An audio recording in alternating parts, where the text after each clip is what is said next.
भी युद्ध हो, उन युद्धों में भी पहले के समय में कोई घटना होती थी तो निंदा कर दी जाती थी और इतिश्री मान लिया जाता था। अब नया भारत आतंकवाद का जवाब घर में घुसकर देता है, उन्हीं आतंकवादियों के घर में घुसकर देता है। ये हम सब लोगों ने देखा होगा, चाहे एयर स्ट्राइक हो, चाहे सर्जिकल स्ट्राइक हो, चाहे वो पुलवामा के बाद हुआ हमला हो, या अभी अभी पहलगाम में ऑपरेशन सिंदूर के बाद पाकिस्तान ने आतंकवादी अड्डों को पूरी तरह से तबाह करना हो। नक्सलवाद पूरी तरह से सिमट गया, विकास का दायरा बढ़ रहा है। अभी बस्तर जिले में छत्तीसगढ़ के जो एक बड़ा आतंकवाद का नक्सलवाद का बड़ा केंद्र हुआ करता था, हम सब लोगों ने मध्य क्षेत्रीय परिषद की बैठक में वहाँ गृह मंत्री जी के अध्यक्षता में उस बैठक में वहाँ भाग लेने का अवसर मुझे भी मिला, देवभूमि की तरफ से प्रतिभाग किया था। आज वहाँ भी नए नए काम शुरू हो गए, विकास तेजी से आगे बढ़ गया है, पूरी तरह से नक्सलवाद समाप्त हो चुका है। विकास की अगर हम बात करें तो 2014 में देश में प्रतिदिन 11 किलोमीटर सड़कों का निर्माण होता था और आज 34 किलोमीटर प्रतिदिन सड़कें बन रही हैं। अनेक नवाचार जैसे वंदे भारत जैसी ट्रेनें, अटल टनल, चेनाब का पुल, आधुनिक नए नए रेलवे स्टेशन नए भारत की आज पहचान बन रहे हैं। और भारत दुनिया का तीसरा सबसे बड़ा घरेलू विमानन का बाजार बन चुका है। प्रधानमंत्री श्री नरेंद्र मोदी जी का हमारे राज्य से भी विशेष स्नेह है, उनका मार्गदर्शन है और आज लगभग 3 लाख करोड़ से भी अधिक की योजनाएं विकास की विभिन्न क्षेत्रों में हमारे राज्य के अंदर संचालित हो रही हैं। अभी आप सब लोगों ने देखा केदारनाथ धाम का नवनिर्माण हो, पुनर्विकास हो। हमको याद करना चाहिए 2013 में जब आपदा आई थी, उसके बाद वो पूरा का पूरा परिसर पूरी तरह से क्षतिग्रस्त हो गया था। आज अगर आप वहां जाएंगे तो आपको दिखाई देगा कि किस प्रकार से प्रधानमंत्री मोदी जी के नेतृत्व में केदारनाथ का पुनर्निर्माण का कार्य वहां पर संपन्न हो रहा है। चाहे वहां तीर्थ पुरोहितों के लिए बनने वाले आवास हों, स्वास्थ्य की सुविधाएं हों, या सरस्वती घाट हो, आस्था पथ हो, शंकराचार्य जी की समाधि हो, ध्यान केंद्र हो, उन पर जिस प्रकार से वहां आज भव्य केदार और दिव्य केदार बना है। इसके साथ साथ बद्रीनाथ जी का, इधर के दिनों में आप लोगों में से कोई गया क्या? रामानुज गए क्या? बद्रीनाथ कौन गया आजकल? ना अभी मैं बद्रीनाथ की बात पूछ रहा हूँ, केदारनाथ का तो बोल दिया। तो आप लोग जाएंगे तो आपको दिखेगा वहां पर कैसा टर्मिनल बन रहा है, कैसा व्यू पॉइंट बन रहा है, कैसा लोगों के लिए पूरा जो है एक मार्केट बन रही है। मैं और अध्यक्ष जी गए थे, कपाट खुल रहे हैं और उसी के बगल में जो हमारा देश का जिसको अंतिम गांव कहा जाता था, माड़ा गांव, प्रधानमंत्री जी ने वहीं से उद्घोष किया था माड़ा गांव से कि अब ये माड़ा गांव देश का अंतिम गांव नहीं होगा, अब ये देश का पहला गांव होगा। और माड़ा गांव से ये उद्घोष हुआ था कि माड़ा गांव और भारत के माड़ा गांव जैसे जो देश के सीमांत गांव थे, वो सारे के सारे गांव पहले गांव होंगे। और वहां परिवर्तन देखने को मिल रहा है, विकास देखने को मिल रहा है। माड़ा गांव की मातृशक्ति बड़ी संख्या में हमको मिली और उन्होंने बताया कि माड़ा गांव में अब सारी बहनें लखपति दीदी बन गई हैं, पूरी तरह से 100% लखपति दीदी बन गई है। बद्रीनाथ धाम का पुनर्विकास मास्टर प्लान पर काम हो रहा है। भव्य बद्री दिव्य बद्री का स्वरूप हमारे सामने आ रहा है। वैश्विक आध्यात्मिक मानचित्र पर हमारे राज्य को स्थापित करने का काम उन्होंने किया, चाहे हरसिल मुखवा की यात्रा हो, गंगा के मायके में जाना हो, या सीमांत क्षेत्र आदि कैलाश। देश के वो पहले प्रधानमंत्री हैं 17,000 फुट की ऊंचाई पर जाने वाले। गुंजी क्षेत्र जो देश का अंतिम क्षेत्र कहा जाता था और है देश के मतलब अंतिम क्षेत्र में है। और वहाँ जाने का जो प्रभाव हुआ, जो परिवर्तन हुआ, वो देखने को मिल रहा है कि अब लगभग 50 दिनों के यात्रा में, जो आदि कैलाश की यात्रा है, लगभग 40,000 का आंकड़ा छू रही है वो यात्रा। और मित्रों, ये मैं आपको बताना चाहता हूँ परिवर्तन किस प्रकार से होता है। एक समय था कि आदि कैलाश जाने वालों की संख्या, सुनील, पूरे वर्ष भर मात्र 400-500 मुश्किल से हुआ करती थी, और आज वो संख्या 40,000 क्रॉस कर रही है, और 50 दिनों में। जबकि वहां पर अभी बहुत संसाधन नहीं है, बहुत आधुनिकता नहीं है। हम लोग अब उस क्षेत्र को और सुविधा वहां पर बढ़ाएंगे, आधुनिकता के साथ में, विरासत की, हमारी सांस्कृतिक जो हमारे राज्य की पहचान है उसके साथ। 1000-1500 लोगों से ज्यादा लोग अभी वहां ठहर नहीं सकते। होम स्टे पूरे के पूरे फुल हुए, पूरा क्षेत्र बदल गया है। अभी हाई एल्टीट्यूड मैराथन का वहां पर नवंबर माह में आयोजन किया गया था। इसी प्रकार से हमारी जो ये मलारी का क्षेत्र है, नीति घाटी में भी 1000 से ज्यादा, 26 से भी अधिक देशों के लोगों ने भाग लिया है। ये सब हमारी प्रधानमंत्री जी की प्रेरणा से हो रहा है। इन सभी क्षेत्रों पर जाने वाले, वो पहले प्रधानमंत्री जागेश्वर धाम गए, वहां जाने वालों की संख्या साल भर में 10 लाख हो गई। चारों धामों में आप देख ही रहे हैं कि 35 लाख का आंकड़ा पहली चरण की यात्रा में हो गया। सारे हमारे होटल हो, चाहे होम स्टे हो, चाहे अन्य चार धाम यात्रा को संचालित करने वाले लोग, स्टेक होल्डर, सभी में बड़ा उत्साह है। बल्कि पिछले दिनों तो हम लोगों के लिए चुनौती बन गई थी, कैसे यात्रा को हम लोग व्यवस्थित करें। तो अब ये प्रधानमंत्री जी के हमारे राज्य से जो उनका लगाव है, उसके कारण से बहुत हमको हर क्षेत्र में फायदा हुआ है। 4 धाम ऑल वेदर रोड है, ऋषिकेश कर्णप्रयाग रेल परियोजना, दिल्ली देहरादून इकोनॉमिक कॉरिडोर से कनेक्टिविटी में क्रांतिकारी बदलाव आया है। केदारनाथ हेमकुंड साफ रोपे का शिलान्यास, वाइब्रेंट विलेज योजना, सीमांत क्षेत्रों के जो हमारे गांव हैं उन सभी का जिस प्रकार से विकास किया जा रहा है, विकास की नई धारा हर जगह पहुंच रही है। और राज्य में लगभग 2,65,000 से अधिक महिलाएं, अधिक हमारी बहनें, वो मातृशक्ति जो है आज महिला सशक्तिकरण के क्षेत्र में भी एक बड़ा उदाहरण प्रस्तुत कर रही है, लखपति दीदी बनकर। ये हमारे राज्य की जो महिलाएं हैं उनके अंदर कितना कौशल है, कितना उनके अंदर मिशन है, परिश्रम की पराकाष्ठा तक, कितने कठिनाइयों में काम करती हैं, उसके बावजूद भी लखपति दीदी बन रही है।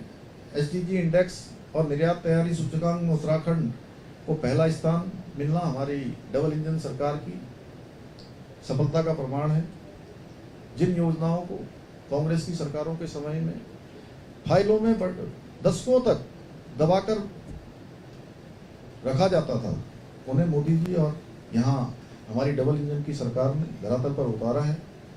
कांग्रेस के लिए उत्तराखंड चुनावी पर्यटन का विषय रहा है। आप लोगों ने देखा होगा पिछले दिनों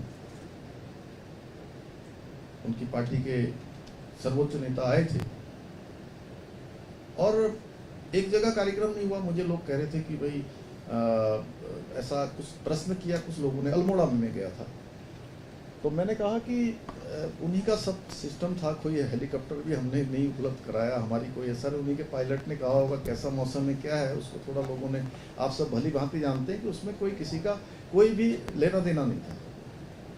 चलिए, मैंने कहा, जब उन्होंने मुझे पूछ ही लिया तो मैंने कहा चलिए, यहाँ मौसम खराब हो गया था, पौड़ी में मौसम अच्छा था, और चलो पौड़ी में भी खराब हो गया तो देहरादून में तो मौसम में कोई दिक्कत ही नहीं थी, दूसरे दिन ही आना था यहाँ तो इसलिए इन लोगों के लिए चुनावी पर्यटन का विषय रहता था। और प्रधानमंत्री मोदी जी ने इसको आध्यात्मिक और भावनात्मक संबंधों से जोड़ा है, यानी कि उनके हृदय में उत्तराखंड बसता है। और इसका प्रमाण है कि अपने कालखंड में लगभग 28 से अधिक बार उन्होंने देवभूमि उत्तराखंड का दौरा किया है, उत्तराखंड के विभिन्न स्थानों पर गए हैं। और ऐसे ही जो कांग्रेस के समय में सीमांत गांव, उनमें लगातार पलायन हो रहा था, खाली हो रहे थे, जबकि आज वाइब्रेंट विलेज योजना से यहाँ फिर से विकास की उम्मीदें लौट रही हैं। लोग होम स्टे अन्य साधन वहाँ पर अपना रहे हैं, बड़ी संख्या में लोग आकर बस रहे हैं, रिवर्स पलायन हो रहा है। और पिछले 60 वर्षों में कांग्रेस के समय में जो काम अधूरे रहे, उन्हें प्रधानमंत्री मोदी जी ने 12 वर्षों में गति दी है, दिशा दी है, उनको आगे बढ़ाया है, उसके परिणाम दिए हैं। आज देश और उत्तराखंड दोनों ही विश्वास के साथ आगे बढ़ रहे हैं। विकसित भारत के लिए विकसित उत्तराखंड, एक ऐसा संकल्प लेकर हम लोग प्रधानमंत्री जी के नेतृत्व में काम कर रहे हैं। कांग्रेस के पास विरासत में मिली राजनीति है, जबकि भारतीय जनता पार्टी के पास जनता से मिला हुआ विश्वास है। यही विश्वास प्रधानमंत्री श्री नरेंद्र मोदी जी के नेतृत्व में विकसित भारत का आधार बन रहा है। बहुत सारे ऐतिहासिक निर्णय प्रधानमंत्री मोदी जी ने और उनकी सरकार ने इन 12 वर्षों में लिए हैं, चाहे वो अनुच्छेद 370 कश्मीर में समाप्त करना हो, पूर्ण रूप से भारत के संविधान के दायरे में कश्मीर, जम्मू और कश्मीर को लाना हो, श्री राम मंदिर का निर्माण होना हो, 3 तलाक पर प्रतिबंध लगाना हो, नागरिक संशोधन कानून पड़ोसी देशों में, ये भी कोई सामान्य बात नहीं है। देश के अंदर इतनी सरकारें आई, कभी उनकी चिंता नहीं हुई कि जो पाकिस्तान में हमारे हिंदू भाई रहते हैं, सिख भाई रहते हैं, बौद्ध रहते हैं या जैन रहते हैं, उन सभी को यहाँ की नागरिकता देकर उनको यहाँ पर शरण देना, उनका यहाँ पर ये कानून लाकर उनको वैध तरीके से यहाँ पर हर तरीके से सुविधाएं देना, इज्जत देना, ये काम हुआ। हमारे राज्य में भी बड़ी संख्या में, मुझे लगता है कि कई हजारों की संख्या में, उधम सिंह नगर जनपद में बड़ी संख्या में हमारे जब पूर्वी पाकिस्तान बांग्लादेश जो आज का है, उस समय से उस समय जो विस्थापित हुए लोग थे, वहाँ से शरणार्थी के रूप में यहाँ आए थे, उन सभी को इस नागरिक संशोधन के आने से उनको सभी को जो है यहाँ पर वो सब चीज़ें मिली हैं। इसके साथ साथ डिजिटल इंडिया क्रांति हुई है। यूपीआई डिजिटल भुगतान, आप सब देखते हैं कि छोटा सा छोटा ठेले वाला, रेडी वाला, दुकान वाला आज यूपीआई से पेमेंट कर रहा है। कुम्हारों को हम लोग बड़ी संख्या में हम लोग खिलौने खरीदने जाते हैं, दिए खरीदने जाते हैं, देखते हैं उस समय में आज एक कल्चर बन गया और पूरी दुनिया का आज 50% से अधिक डिजिटल भुगतान भारत के अंदर हो रहा है और भारत आज इस क्षेत्र में डिजिटल भुगतान का अग्रणी देश बन गया है।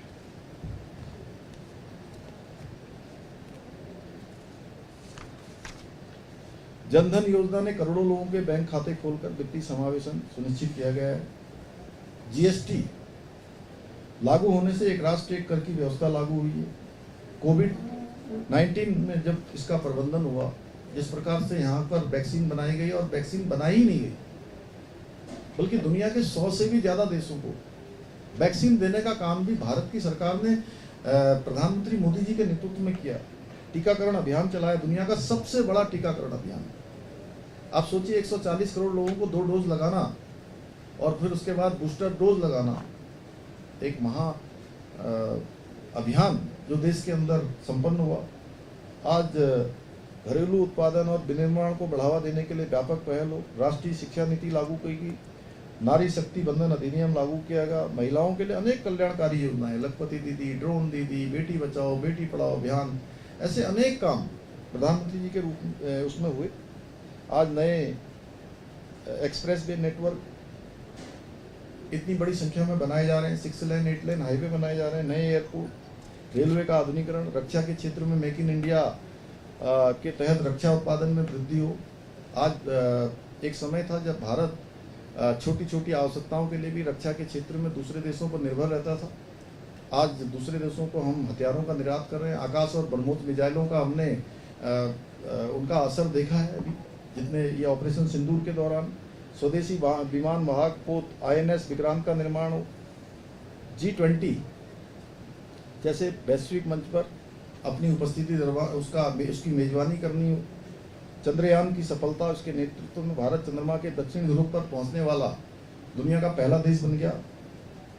ऑपरेशन सिंदूर में सख्त जो कार्रवाई की गई, ऐसे अनेक काम प्रधानमंत्री मोदी जी के नेतृत्व में संपन्न हुए हम और उनके नाम इतिहास में दर्ज हुआ है कि वो सबसे अधिक समय तक रहने वाले प्रधानमंत्री भी देश के हो गए।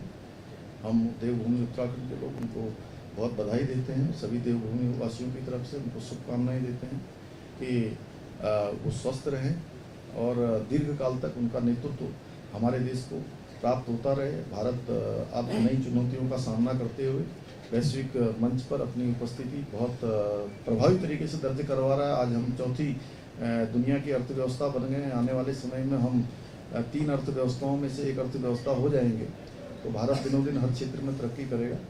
तो आज के अवसर पर मुझे लगा कि कुछ चीज़ें आप सबके समक्ष रखनी चाहिए। वैसे तो आप सब लोग जानकार हैं और जितना आप ले सकते हैं उतना ले लीजिएगा। धन्यवाद।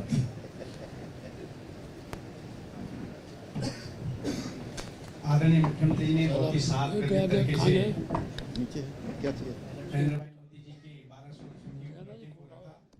अब मैं हमारे प्रदेश के उपाध्यक्ष और जो हमारे प्रदेश भर में जो अभियान चल रहा है इसके जो संयोजक हैं आदरणीय अनिल गोयल जी से अनुरोध करूंगा कि आप धन्यवाद के रूप में 2 शब्द व्यक्त करें।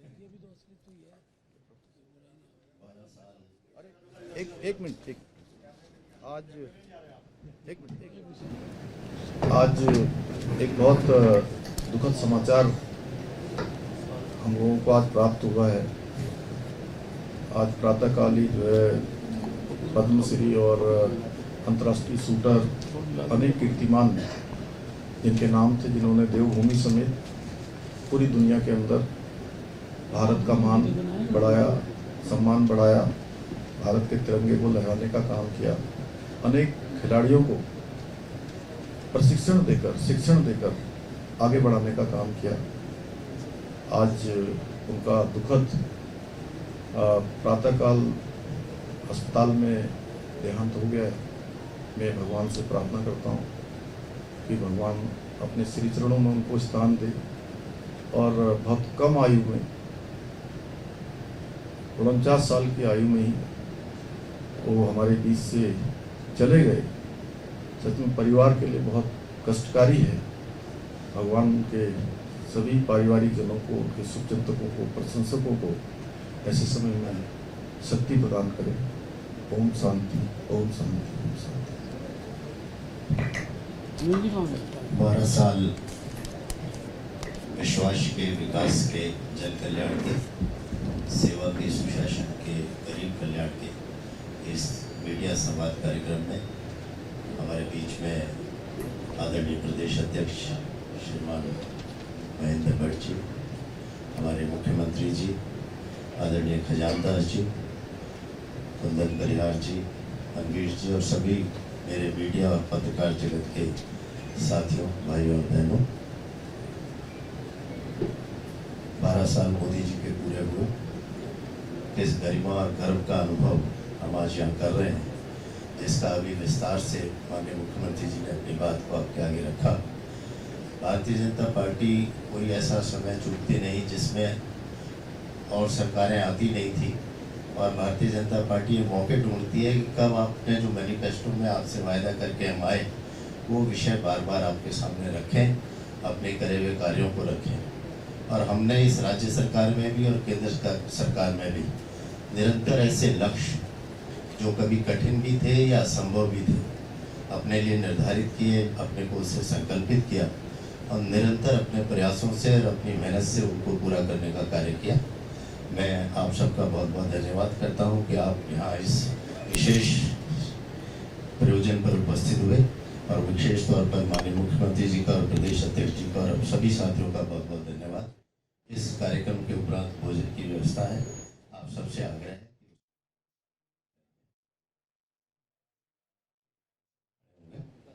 आप सभी से अनुरोध करूंगा कि अब कार्यक्रम समापन की ओर है और मैं सभी से अनुरोध करूंगा कि राष्ट्रगान के लिए खड़े हो जाएं।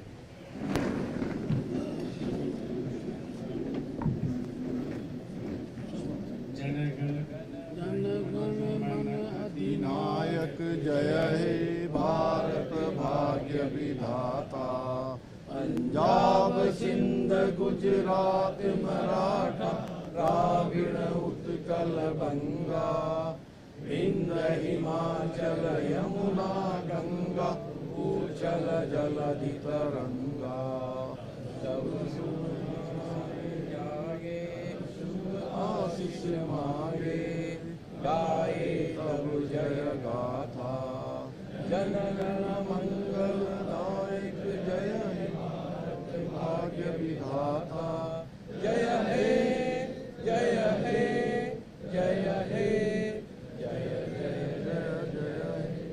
भारत माता की जय।